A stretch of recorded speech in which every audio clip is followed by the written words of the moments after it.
Gilbert the goldfish glimmered, a living sunbeam trapped within smooth, curving glass. His world was a familiar sphere of blue gravel, a single leafy plant, and the gentle gurgle of the filter. He knew every ripple, every refraction of light dancing across his ceiling of water and air. Yet, as he swam his endless, looping paths, a quiet yearning stirred within his tiny, bright heart. His fins sometimes brushed the glass, a constant, gentle reminder of the boundaries he dreamt of stretching just a little further, of having space enough for a truly exuberant dart or a leisurely glide without immediately encountering the wall. He didn't crave the vast, terrifying expanse of the ocean pond in the park he sometimes glimpsed through the window.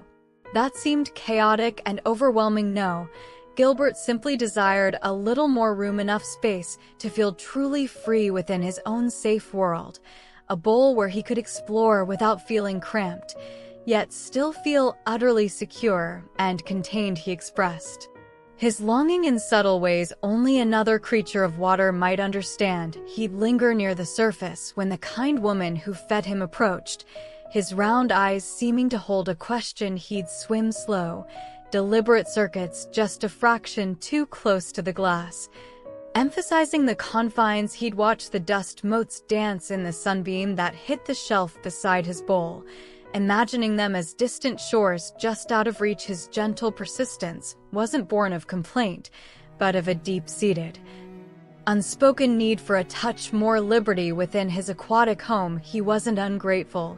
He cherished the clean water and the regular flakes that drifted down like manna. He simply felt a growing sense that his world, while safe and loved, was becoming just a little too perfectly fitted, like a shell he hadn't quite outgrown, but soon might. One crisp autumn afternoon, the woman watched Gilbert with unusual attentiveness. She saw the careful way he navigated around the plant, the slight hesitation before turning at the familiar curves. A thoughtful expression softened her face. She reached out, her fingertip tracing the cool glass near where he hovered. "Little Gilbert," she murmured, her voice a soft vibration through the water. "Are you trying to tell me something?" Gilbert, emboldened, swam a slow, deliberate lap around the entire circumference of his world, his tail fin giving an extra little flick against the glass at the farthest point. He then returned to the center and hung suspended, gazing at her with unwavering, hopeful eyes. He didn't need a flood. He just needed a slightly wider horizon. The very next day, a gentle disturbance rippled Gilbert's world. Gentle hands lifted his bowl, water sloshing softly. He darted nervously, but the familiar scent of his caretaker calmed him. He was carefully netted and placed into a temporary jar filled with his own familiar water. He watched, heart pounding a frantic rhythm against his scales, as the old bowl was emptied and moved aside. Then a new vessel was brought forth. It wasn't a vast aquarium, nor was it a simple duplicate of his old home. It was a bowl, yes, but noticeably wider, with gracefully sloping sides that promised just that little bit more space. He had yearned for fresh, clean water, treated just right, cascaded in, carrying the comforting scent of his old environment. The blue gravel was rinsed and laid anew.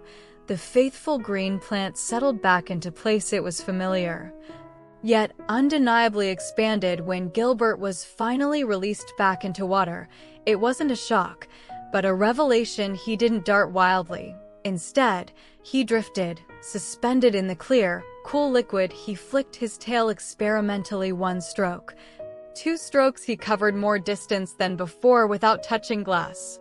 He explored the gentle curve near the bottom, finding a new perspective on his gravel landscape. He swam towards the plant. Now he could actually swim around its base with ease, not just brush past it. He could execute a smooth, wide turn, his fins flowing freely, unimpeded. The space wasn't intimidatingly vast. It was perfectly proportioned, a comfortable extension of his known universe. It felt like taking a deep, satisfying breath after wearing slightly tight clothes. He swam a joyful, looping figure eight, celebrating the beautiful, comfortable expansion of his world. Night fell.